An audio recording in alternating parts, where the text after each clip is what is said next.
Linus Ullmark, I don't think is going to get moved, but who knows if a team wants to severely overpay for a goalie, maybe you could do that too. Although I think that's something the Bruins definitely don't want to mess with and don't want to do. But I'm just saying that, there's a lot of great options for them if they avoid the temptation of chasing after the big shiny object and they just get the smaller items in the clearance rack that are actually going to help this team. And that's a good position to be in if you're Don Sweeney.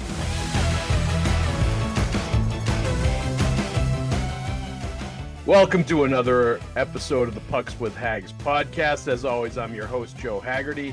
You can find my work at joehaggerty.substack.com. Sign up for a premium membership and you'll get all of my Bruins and NHL content sent straight directly to your inbox via the Pucks With Haggs newsletter. Lots of good stuff there. You can also find my work at bostonsportsjournal.com. I file a column after every single Boston Bruins game. There's always some good insight, good analysis going on right there. So check that out as well. Great stuff for all the sports, whether it's Bedard and Giardi with the Patriots, awesome Celtics and Red Sox coverage. We got all the bases covered for you there. So check out bostonsportsjournal.com. I also want to thank our sponsors, Factor Meals, America's #1 ready-to-eat meal kit. If you're too busy to cook right now, if you're running around going from hockey rink to hockey rink with your kids playing sports like I am right now, if you're just caught up in the day-to-day and you want something you can throw in the microwave for 2 minutes and have it be done for dinner and it's dietitian approved, chef made, you want to go to Factor Meals. That is the place. Go to factormeals.com/Hags50 and use code Hags50 to get 50% off of your first box. Let's also give some love to FanDuel Sportsbook. Right now, customers get $150 in bonus bets with any winning $5 money line bet. That's $150 if your team wins. The app is super easy to download. Get into it now while the NFL playoffs are still going on and the NBA and the NHL is in full swing. Spreads, player props, over-unders, so much more at FanDuel Sportsbook. Pretty much anything you could want is over there. Just jump on the app and get it going. Visit FanDuel.com/Boston and kick off everything that's going on: football, basketball, hockey. All right. Thank you, FanDuel Sportsbook. Okay. This is the 59th episode of the Pucks with Haggs podcast. I am flying solo today. We are going to do a mailbag episode. I will get you quickly up to date with the latest and greatest news. The Bruins won 6-2 over the Flyers on Saturday afternoon. They go into the All-Star break 31-9-9. They are the first team in the NHL to hit the 70-point mark this season. They did that on Saturday afternoon with the win. Really impressive. They kind of sleptwalked through the first 7 or 8 minutes, and then all of a sudden Pasta scored a goal in the first period, and they just went nuts. They ended up going up 5-0, kind of hit coast after that, ended up winning 6-2, 7-1-2 in their last 10 games going into the break. Well ahead in the Atlantic Division, well ahead in the Eastern Conference, battling with teams like Vancouver and Winnipeg for supremacy as far as the #1 seed in the entire NHL goes. And really, since the holiday break, since Christmas, I think the Bruins have been playing their best hockey of the season. Hit a higher gear offensively where they're getting more depth and more scoring from more different places. Obviously, Pastrnak had a couple of goals today, but, Van Riemsdyk scores, Danton Heinen scores. You saw a few other players get involved. Hampus Lindholm was a +5 in the game today. He bounced back from a couple games ago when he had a bad pinch in the third period that helped cost them a game. And overall in the month of January, I think Hampus Lindholm has been his best month this season. So his game is turning in the right direction.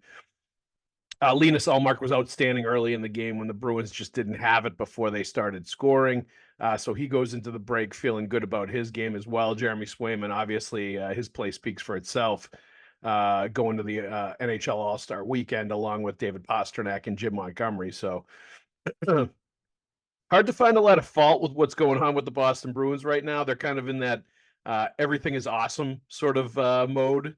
With the way that they're playing right now, just winning, piling up points, basically sustaining the lead that they had and improving on it. I mean, they are they were what, 14-1-3 back in November. And I think everybody agreed that they weren't playing like a team that had that gaudy of a record.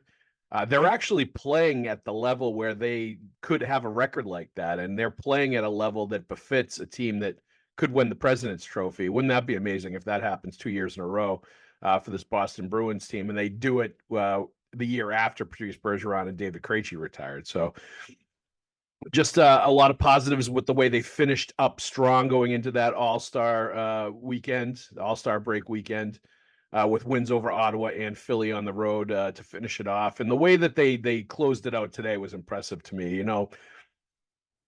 A Saturday afternoon matinee in Philly, that could have been the kind of game that a team that is in prime spot as far as the playoffs go, they could have written it off and started thinking about their catching their flights to the Bahamas or wherever else they're going. Or Pastrnak could have started thinking about, what he's going to do in Toronto at NHL All-Star Weekend. And it could have really been one of those instances where they just weren't thinking at all about what was happening on the ice and staying in the present. Instead, Pastrnak leads the way. Everybody else follows. Pavel Zacha was outstanding in that game as well.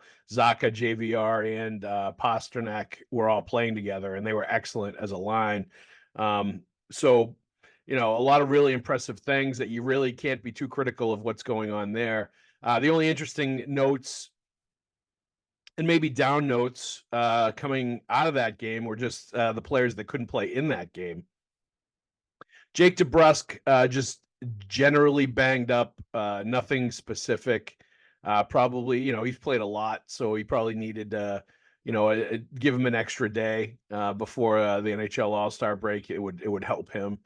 So he didn't play. Matt Poitras was scratched. That was, par normal right now. I think he's going to sit and play and sort of be back and forth, and they're not going to overtax him physically. But the one that's really a concern is Derek Forbort. Did not play Saturday against Philly. May have aggravated what was bothering him and what caused him to miss like a couple of months. An injury they were trying to rest and let calm down so he could play again and play at a high level. The fact that he's battling with an injury like this in the middle of the season and it's not really getting better and it's getting aggravated is a warning sign, and it's trouble. And it continues to make me believe that they need another defenseman, they need another big, strong, nasty defenseman to add to the mix of what they already have. And I say this with full acknowledgement that Brandon Carlo's playing a little nastier on defense. He's playing with a little more of an attitude. He's playing a little more surly. He's really playing along with his size and his shutdown role. He's playing with the kind of style and the kind of nastiness that can make him go to the next level, being a shutdown D, being a stay-at-home D, being a guy that prides himself on blocking shots, killing penalties, stopping plays, all that stuff. If he adds a little mean at 6'5", 220 pounds or whatever he is around the net, that makes him even more valuable to the Boston Bruins. And who he is in the team, the role that he plays, and his role and his importance in the playoffs. It lessens a little bit their need to go out and get a guy like that. But I think given Forbort's general question marks physically right now with his health, I think that just adds to you having to add another player like that can kill penalties, block shots, be a 6'4", 6'5" deterrent, maybe the guy that drops the gloves a little bit, certainly a guy that the other team's going to have to worry about when they try to go to your net. I think they need another defensive element like that. Jacob Middleton's a name that I know has been thrown around a lot, and he got moved a couple of years ago, and he would have been a nice fit for the Bruins. Radko Gudas is another name you've heard a little bit. And it's going to be interesting to see what Anaheim does as far as trades go and as far as potentially moving anybody. But somebody in that mold, I think when push comes to shove at the trade deadline, they're going to have to find somebody like that. But that's about it as to what's going on right now. The Bruins are scattering to the four corners of the world, most of them going on break. Patrick Brown got the lucky winning lottery ticket. He got called up because of the injuries right before the NHL All-Star break, so I believe he does not have to go to Providence as if with the NHL All-Star break, and he'll get to enjoy his vacation along with everybody else. But they're going away. The Bruins will not be practicing for the next short term while they get ready for the NHL All-Star game. And yeah, everybody's going to start focusing on Toronto and the NHL All-Star Weekend and the new Skills Challenge, and it'll be fun because I think David Pastrnak and Jeremy Swayman are very charismatic, likable, like fun-loving players.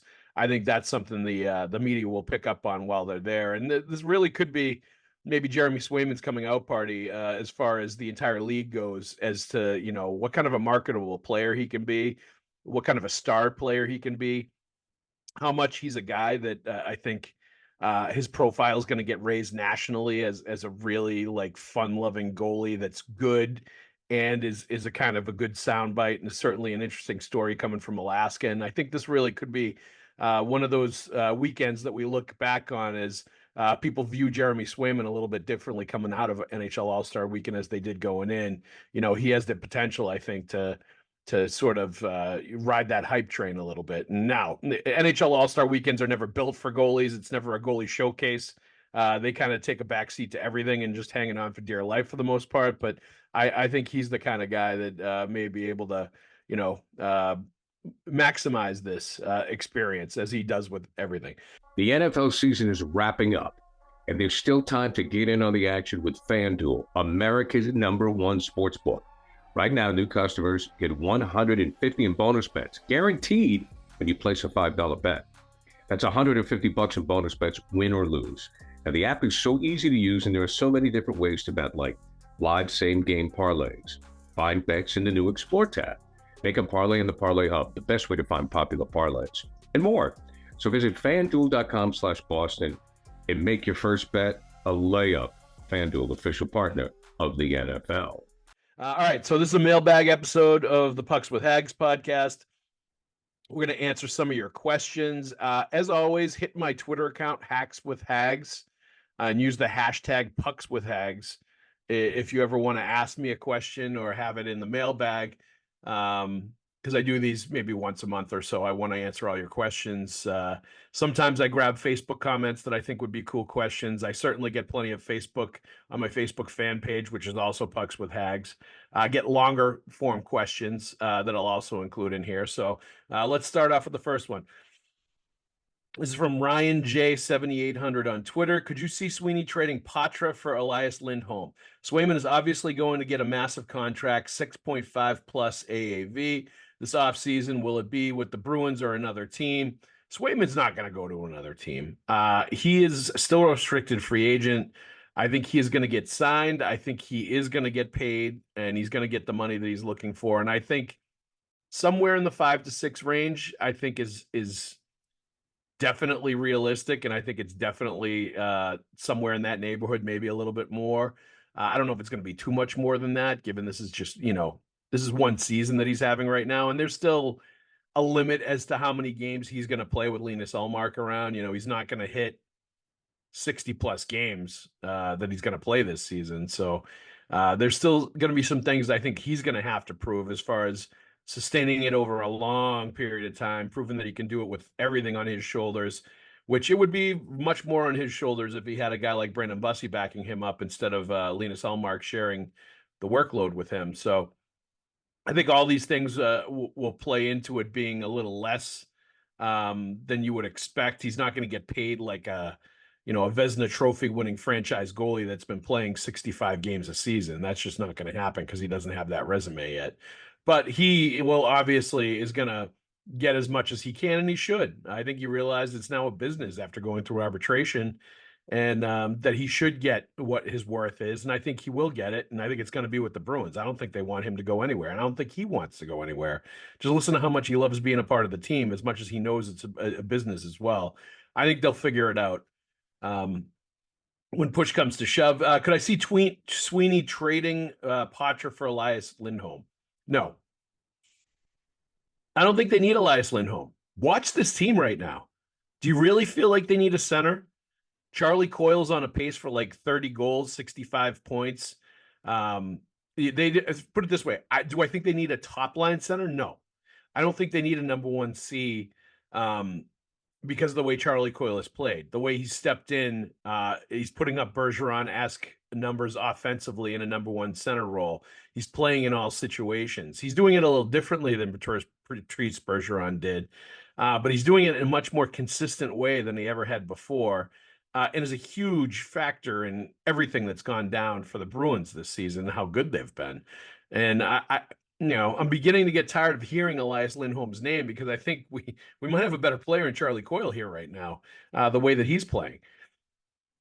And I just don't think that's a need. I think one thing they do need, and we'll get to it a little bit later on, is they certainly might need a center, maybe some kind of a bottom six center, fourth line center type guy that can win faceoffs. They need somebody that can come in here and be a guy that can go in and get defensive zone draws when you need to win the puck and get it out of the zone, win an offensive zone faceoff when it's desperation time and you're trying to score a goal at the end of games. Somebody, the Patrice Bergeron taking 28 faceoffs a game out there to take draws in all situations, then they would go hop off the boards when he got a chance and the other center would go on. That kind of a specialist sort of thing. They need that kind of a guy. And I don't necessarily think that means it's a number one center. It's Elias Lindholm. I think they can find somebody else that's a lot cheaper than that to play that kind of role and be that kind of guy. But I just, at this point, and I've been very consistent about this year, I don't see Elias Lindholm as a big time need on this team as much as I thought he was at the beginning of the year. I don't see needing a number one center given the way that Charlie Coyle has played. I just don't think it's necessary. I don't think it's something they have to have. I don't think it's, they prove they can win without it. And obviously it's a different animal come playoff time, but I think what you see is a team that needs another defenseman, that needs another frontline guy, that needs another guy that could be a mean, nasty shutdown guy and play top 4 minutes and, be somebody that other teams have to worry about in the D zone come playoff time and are afraid to, go into a dark alley with, that kind of a guy. I think the Bruins could use one of those. And Dmitry Orlov was kind of one of those guys while also having the puck moving aspect of it last year. But he, I remember him taking out Kevin Miller in the playoffs a few years back when the Bruins and Capitals played with a massive hit in the neutral zone. Clean, open ice hit where he just demolished Kevin Miller. You need somebody like that. You need somebody that's going to put the fear in the other team and is a good enough defenseman that they can play 20 plus minutes a night. And that's kind of a tall order as far as checking all those boxes. But I think it's also a more doable trade from an asset perspective, from an execution perspective of actually getting the player than trying to get a guy like Elias Lindholm that is going to be probably the top center on the market, the most expensive piece you could go out and get from a seller like Calgary, and somebody that some other team is going to massively overpay for. I'm just not sure also that Elias Lindholm would factor into Bruins' future plans beyond this season. And I think if they're going to bring somebody in and they're going to give up good assets for him, I think it's somebody that they're going to want beyond this current season. It's just not going to be a stopgap thing. So, I know I'm not going to trade a future top 6, top 9 center in Matt Patra that's going to be able to do the job for you for a long time and be an affordable asset and be a very good player for you that you drafted and developed for a guy like Lindholm that you don't necessarily need. I don't think the Bruins are in such a good place right now. Don't trade future assets anymore, especially this season, to try to go all in continuously every single year. You got to replenish sometimes. And I think this is a year that even though they're in the number one spot, even though it looks like the East is kind of wide open, I think they need to avoid that temptation to trade their top prospects, to trade future first round picks, second round picks for assets they don't necessarily need. You went overall in last year, didn't work. I think you should ride the team that you have, fix a couple of areas, specific spots that aren't going to be huge cost additions. Fourth line guy, top 4 defenseman that's more of a stay-at-home guy that's going to help you in the playoffs. Those kind of things aren't going to cost you as much as Elias Lindholm would. All right. Let's get to the next one. And this is a throwback one. I like this. In the Bruins centennial year, I like us walking down memory lane a little bit here. Joe Thornton and this is a little bit dated. This came out of my Facebook inbox, so this might have been sent a few weeks ago. Joe Thornton having his number retired by San Jose brings back memories of what I thought was the stupidest trade in NHL history. As I recall, Mike O'Connell was the GM. Yes, you recall correctly. I remember the Bees giving up their young superstar. It was an out of nowhere trade. I recall how absurd the minimal value the Bees got back was. As one league GM put it, when you trade a young talent like that, you might want to let the rest of the league know and see who gives you the best trade package. Mike O'Connell was an absolute disaster as a general manager, and that's from Kevin Cassidy via the Facebook fan page. First of all, I like the old school rant. It brings me back to my early days covering the team when everybody was just like going after Harry Sinden and Mike O'Connell and killing them for being too cheap at times to get the players that the Bruins needed. And even after that wasn't the case anymore, and they were spending to the cap, the Bruins still had that reputation. So it takes you back to your younger days as somebody around the Bruins, even before I covered the team, sort of what the typical fan gripe was for that team. So thank you, Kevin. Thank you for walking us down memory lane. I agree. I think, first of all, I think in hindsight, it was the right move. Trading Joe Thornton, they decided when they traded Joe Thornton that they were going to build around Patrice Bergeron as their franchise center, as their number one guy. They believed in him as a young player. They felt like he was the guy that they wanted to build around, that they could win a Stanley Cup with him as their franchise center. As it turns out, they were correct. Now, neither one was here in their supervisory managerial role. Obviously, Harry Sinden's still an advisor. But neither one of them was in their front office role when they won the cup and when they finally that decision bore fruit. But it was the right decision. And Joe Thornton never won a cup with anybody. So they were proven right as far as that goes. The problem is, and I had the same problem with the Tyler Seguin trade. Problem is when you trade a high first round pick, star type player that is, got an all-star reputation in the league or better, not only do you need to shop them around a little bit to get the best offer, you need to get first, second round picks. You need to get high draft picks where you can draft your own players, decide who you want, target those players, and bring them in. And they didn't do that with the Joe Thornton trade. They didn't do that with the Tyler Seguin trade. Instead, they got prospects or NHL players that were already in the organization that they traded with, no futures as far as draft picks go. And as much as I love Marco Sturm and I cherished the Marco Sturm face while it was going on here in Boston, they didn't get enough from San Jose. They should have shopped around to a few teams, saw what they could get for Joe Thornton, a guy that ended up winning the Hart Trophy that year and is a Hall of Fame player. They could have gotten more, and they should have gotten at least a first-round pick or two for Joe Thornton. Same thing, absolutely 100% without question for Tyler Seguin. Yes, they got a decent player in Riley Smith that they ended up trading. And they got some prospects, even though they didn't get the prospects they really wanted. They got some prospects in that deal, didn't necessarily pan out. And that's why I think you've got to get your first round pick so you can get your scouts in there and you can make your own selections rather than picking players from another organization, especially if you're holding on for certain players that you want. Like Alex Chasen was a guy they really wanted from the Dallas Stars, and they didn't get him in that trade. I think Matt Fraser was his name. I think was the guy they got instead, who was a good AHL talent, but didn't translate to the NHL. So it would make a trade like that. You got to make it known around the league, and that can make it troublesome if word gets out that you're shopping a player. So I understand sometimes why you want to do it quickly, but you got to at least shop them a little bit to make sure you're getting the best offer. And you also got to get first round picks when it's like franchise type players like that. What happened to Johnny Beecher? I thought he was doing pretty good as 4C. That's from Peter Larley on Twitter. This is an interesting one. So Johnny Beecher got sent down a week ago or so, 10 days ago, 2 weeks ago. Jesper Boquist got brought up.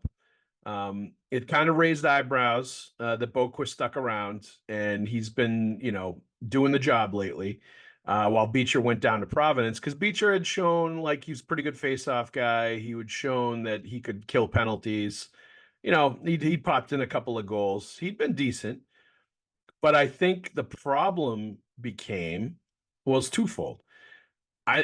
Jim Montgomery mentioned a few weeks ago how he wasn't playing the fourth line much because there were players that according to their numbers, according to their everything that they have with their entire staff, they keep track of when players their play starts to drop off when they get up to certain amounts of minutes.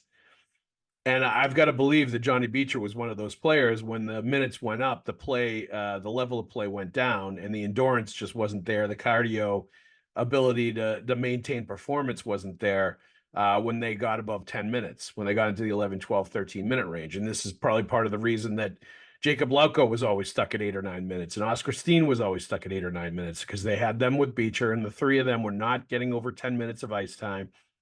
And it was really starting to put a strain as far as the ice time goes on all the other players. Pasternak is playing sometimes 23, 24 minutes a night. Brad Marchand at 35 years old going over 20 minutes of ice time a night. Vizaka, Coyle, players like that really putting in a taxing amount of ice time, especially in these dog days of January and February, where if you're riding your horses too hard now, that's going to take juice out of their tank come playoff time in April, May, June. So I think you got to be very careful about how hard you're riding some players as far as ice time goes right now. And as we've seen since Boquist came up, and they've sort of mixed around the third and fourth line and taken pieces and mixed and matched and gotten really good results, actually. You've seen Lauko go over 10 minutes, like in that game against Philly. He was well over 10 minutes, and Oscar Steen was well over 10 minutes, and Boquist was well over 10 minutes, and like all those guys, Dan Heinen, Trent Frederick. So I think what you're seeing now is there's a little more balance, and there's a little more of a trust to play the fourth line more, that you're getting good performance out of it. And I don't know that was there with Beecher, and I think it really started to affect them. And I think that probably factored in to him going down to Providence, as he wasn't quite ready to play 12 minutes a night at the NHL level with the speed, intensity, and everything else. And they need to work him up to get to that point. And that's me reading into the situation. That's me reading from what Jim Montgomery said, and that's me reading the Bruins' actions of what they've done. Nobody word for word told me Johnny Beecher was sent down because X, Y, and Z. I'm just connecting all the dots here and, coming up with the picture based on the information that we had. And I think it may have been the right move. Fourth line center is a really tough thing to be a rookie in the NHL and be a fourth line center. I think you've got to be a smart player. You got to be a player that the team's going to trust in key situations. You've got to be an experienced player to be able to deal with certain things when you're killing penalties and taking faceoffs. And I'm just not sure that trust is there. And this plays into them, I think, needing to trade for a fourth line veteran center that can win faceoffs and is a little more comfortable in all these things and experienced in all these areas. And maybe that's going to be a need come trade deadline based on this move. I still think Johnny Beecher's got a good future in front of him. I think he could even be a third line center more than a fourth line center, just if he can up the offense a little bit, but just based on, his athleticism, based on his speed and size and the way he plays the game, I think he could project to eventually be in the top 9. But I think he needs to still work on some things in Providence, and a half a year in the NHL in Boston, I think they kind of figured that out. So there's no shame in him going down. I don't think people should be upset about it. I think it's just part of his development track, and they're getting better play, let's face it, out of Boquist right now. And I think it's helped strengthen the third and the fourth line, making that move, as we've seen them be able to play those lines more since they sent Beecher down and since the Boquist has kind of taken over. So I understand fans love the prospects, and you're going to ask questions. You think a guy was playing well, why is he sent down?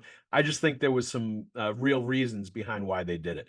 We do have Factor Meals to help us out. America's #1 ready-to-eat meal kit when it does get busy, when it does get crazy, when we do need a quick meal.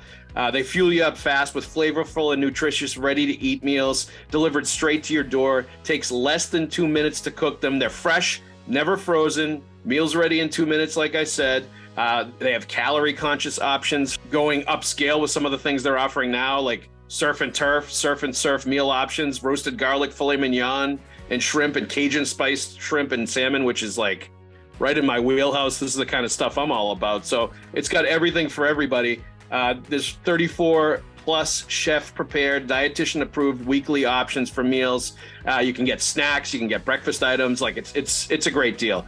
So if you want to get Factor meals, go to factormeals.com/Haggs50 and use the code Haggs50 to get 50% off of your first box. It's a great deal.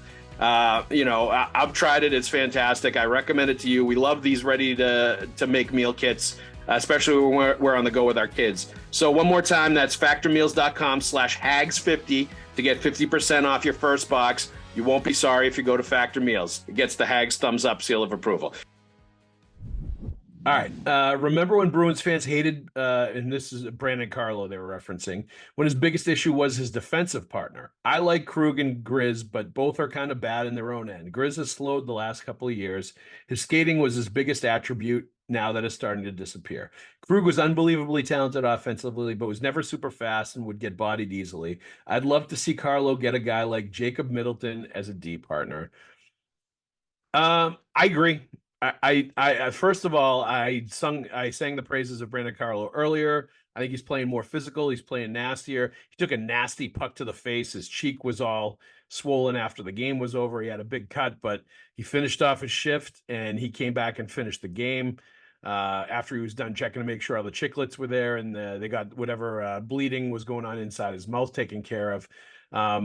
But I like him. I like Brandon Carlo a lot. I think he is a huge part of this team. I think he's a huge leader in that room. I think he's really evolved into who and what he is. And I think he's more comfortable with who he is as an NHL player now than he's ever been in his career. I think he's kind of reached that point of maturity and as an NHL player where he realizes he belongs and he realizes that he adds a lot of value and he can have a lot of impact in games when he plays a certain way. And I think he's starting to understand the way the Bruins need him to play as far as being a little bit nastier a customer in the D zone and around the net. And he gets that. And I think he understands that they're going to need that come playoff time.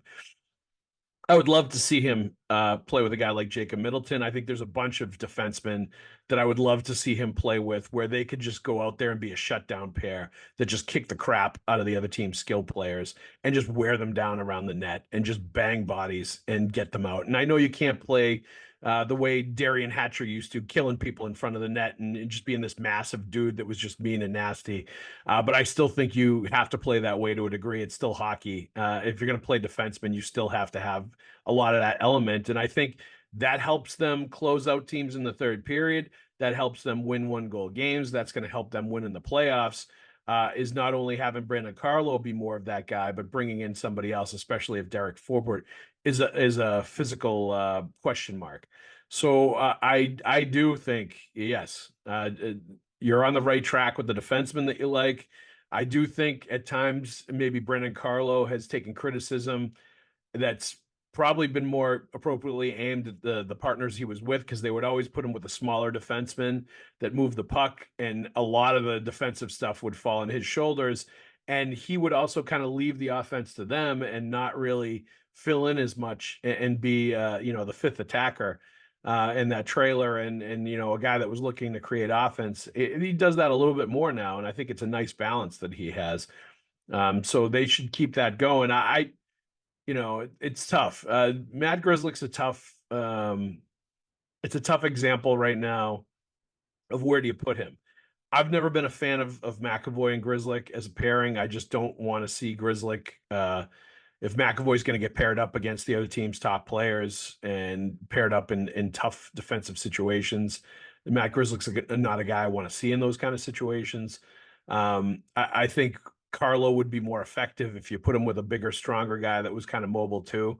But in a third pairing, Do you put Matt Grzelcyk with a Derek Forbort? Potentially. But I think also, Weatherspoon, I think, factors into all this now. I think Parker Weatherspoon has played himself into a role on this team. Could Parker Weatherspoon be the guy that plays with Brandon Carlo and they become some kind of shutdown D? Maybe. It's going to be interesting to see how this whole thing develops, and I think they're going to need some more time with Weatherspoon to see what they really have. And it's a good thing they've got a few weeks before the trade deadline because they can factor all this stuff in. But I do think, regardless of how well Weatherspoon plays and what's going on here, they need another defenseman, and they're going to make that move at the deadline to get one. Bruins need a center that can win a faceoff late in the game. They are horrible late in games. That's from Happy Hour Healy. We kind of already covered this one. I think we have seen times where the Bruins have lost big faceoffs late in games. Part of the issue when they were giving up goals late in the third period to go to overtime was they were losing faceoffs in the D zone that Patrice Bergeron would win over the years. And if Patrice Bergeron won the faceoff and they got the puck out of the zone, that would automatically already avoid the situation that they found themselves in because they lost the faceoff and because the puck was in their zone. And that compounded, the lack of personnel, lack of experienced personnel that they had protecting those 1-goal leads. So I agree. I think that, there are several guys out there you could go after like that, that are, fourth line types that are really good on faceoffs. It's just a matter of targeting who you like, who's a good fit, who's on the market and going out and getting them. But I think that, my opinion, I think the Bruins actually have an easy to-do list at this trade deadline. I don't think this is going to be difficult for them. They don't have to chase after big ticket items. They're not going to have to give up a ton of stuff if they don't want to. They can even trade some players if they want to and get some assets back, whether it's Matt Grzelcyk, maybe Jake DeBrusk. Linus Ullmark, I don't think is going to get moved, but who knows if a team wants to severely overpay for a goalie, maybe you could do that too. Although I think that's something the Bruins definitely don't want to mess with and don't want to do. But I'm just saying that, there's a lot of great options for them if they avoid the temptation of chasing after the big shiny object and they just get the smaller items in the clearance rack that are actually going to help this team. And that's a good position to be in if you're Don Sweeney. All right, last question. They should have sold high on Ullmark in the offseason. Now he's regressed like most of us expected and has a much lower value. And that's from Joseph Isidoro on the Facebook fan page. Do you really think Ullmark has a much lower value than he did before? Played a great game in Philly today. They don't win that game if he's not on his game and outstanding early in the game. His numbers are fine. I think it's save percentage like 918, 917. His goals against are like 2.8 range. He's not playing at the Vezina level he did last year, but he's still well above average and the highest quarter percentile of goalies around the NHL. And once you win the Vezina Trophy, that's always on your resume. It's not like it goes away. He's still an all-star Vezina Trophy winning goaltender. The problem with Linus Ullmark is the playoff thing now. There's two problems. The playoff reputation is growing that he can't do it in the playoffs after the way he's performed the last couple of years, and that's not going to change until he actually does it in the playoffs and proves people wrong. And the endurance, the durability thing, the ability to, play more than 50 games in a year and be effective. I think there are question marks about him physically and mentally being able to, carry a load that's more than 45 to 55 games, or not even 45 to 50 games. For him to be able to have to, could he get up into the 60, 65 game range in a regular season and be a goalie that, that a team is going to pay $5 million a year for, that's going to be the number one guys and have all that stuff be on their shoulders. That's the stuff that's going to affect his value, not his performance this year. I think it's been perfectly fine. If they decided to trade him, I'm sure they would find takers. I think what the problem is the goalie trade market is never as good as you think it's going to be. You never get big value for goalies around the league because everybody thinks they can pick up a goalie off, in their organization. If you put them in the right spot at the right time, they're going to perform for you. The kind of the Aiden Hill phenomenon. Everybody thinks they have an Aiden Hill or they can get an Aiden Hill pretty cheaply that could come in and do that if push came to shove, rather than overpay for a guy like Linus Ullmark, even though he's obviously got the credentials. So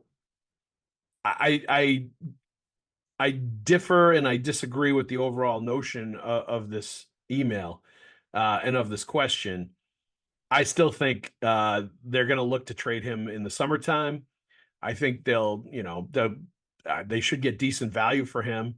But I think if they want to sign Jeremy Swayman, if they want to give Brandon Bussey a shot, if they want to do a lot of these different things, it starts with Linus Ullmark getting traded and them getting some value back. They do need to trade some players away and bring back some assets, prospect and draft pick wise, to replenish some of what they've traded over the last couple of years.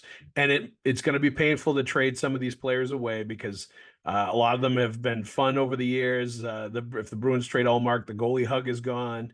And that's become such a marketable, fun thing. And it gets the biggest pop from the crowd at the Garden when they win at home. It really does. People love it.